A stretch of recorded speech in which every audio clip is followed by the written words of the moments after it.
Новиот закон за основно образование ја подобри инклузијата. Со образовните асистенти се зголеми бројот на ученици со повреченост кои се запишуваат во редовните училишта, но нивната улога се уште се развива, а долг е патот кој треба да го поминеме образованието да биде соодветно на потребите на децата, но и поквалитетно за сите. Велат од здруженијата кои изминативе 3 години го спроведуваат проектот Биди ин, биди инклузивен, биди инклудиран. Инклузијата не е нов процес, тој веќе повеќе од 25 години се спроведува, меѓутоа доста неорганизирано, стихино, базирано на проекти. Некои позасилени напори започна благодарение на новиот закон за основно образование од 2019 година, кога инклузијата влезе на големо во вратите на сите училишта и се очекува да секој училиште се прилагоди, се адаптира и се промени во насока на пружање на едно квалитетно образование за сите деца. Инклузијата оди паралелно со квалитетот, не можете едно без другото, не можете да имате квалитетна настава и добро училиште ако тоа ги исклучува децата кои што таму треба да учат. Онаа статистика за која што ние денеска сакаме да позборуваме се однесува повеќе на демографските промени во регионите, во промените во бројот на ученици и бројот на наставници, заради тоа што ние забораваме дека покрај финансиските ресурси кои што се неопходни за да можете да спроведете на успешна инклузија, уште поважни се човечките ресурси.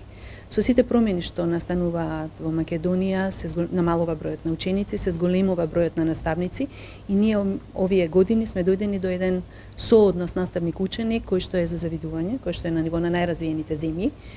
Меѓутоа тоа не е нешто со кое што треба да сме само задоволни, туку треба да го ставиме во практика, заради тоа што училиштата, општините и покрај тоа што зависат од државно финансирање за образованието, имаат доволно ресурси, како што напоменав, значи човечки ресурси кои што со една мала безболна реорганизација интерно може да се насочат кон посоодветна поддршка на учениците со попреченост. Државата се уште нема регистар на лицата со попреченост, ниту механизам за податоци на деца инклудирани во училиштата, но токму образовните установи располагаат со човечки ресурси кои со мала реорганизација можат да пружат соодветна поддршка на овие ученици. Во Куманово имаме 44 стипендисти, што е голема бројка, а во целиот регион се 65.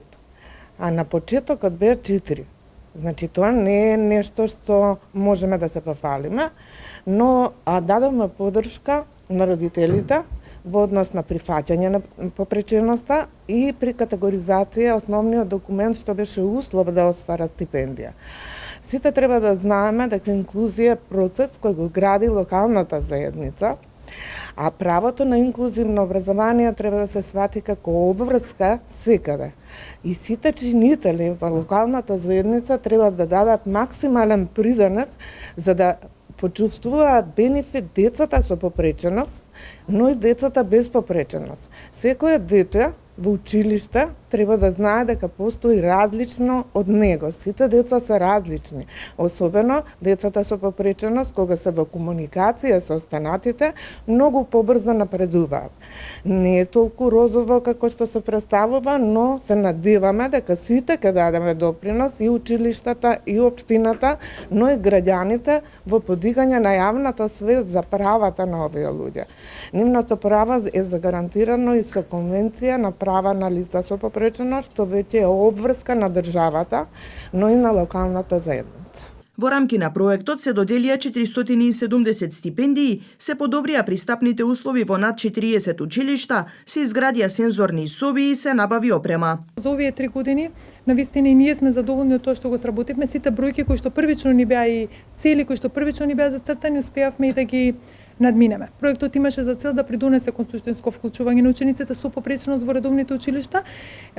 Главниот стожер на активностите на проектот беше доделување на месечни стипендии. Успеавме да го зголемиме тој број од 450 првично планирани месечни стипендии, односно стипендии за ученици 450.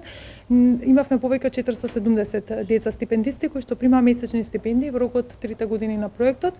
Понатака имаме 43 училишта на ниво на држава кои што им беа подобрени нивната пристапност и инклузивност преку правење на сензорни соби, инклузивни игралишта. Знаете, имавме во Куманово и неколку сензорни соби, инклузивни игралишта.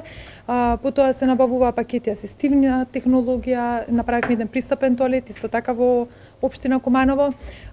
Овие работи се во никоја смисла некој модел за идни општински активности кога зборуваме за училиштата и како училиштата треба да се прилагодат за секој дете да го наоѓа своето место, да се чувствува прифатано во училиштата. Потоа ги поддржувавме учениците стипендисти и со туторска поддршка, особено оние ученици кои што немаат образовна асистенција, немаат образовен асистент преку државата. Потоа работевме и со родителите, имавме многу десетина регионални средби со родители, две во вашиот регион, во североисточниот, една во Куманово, една во Крива Паланка.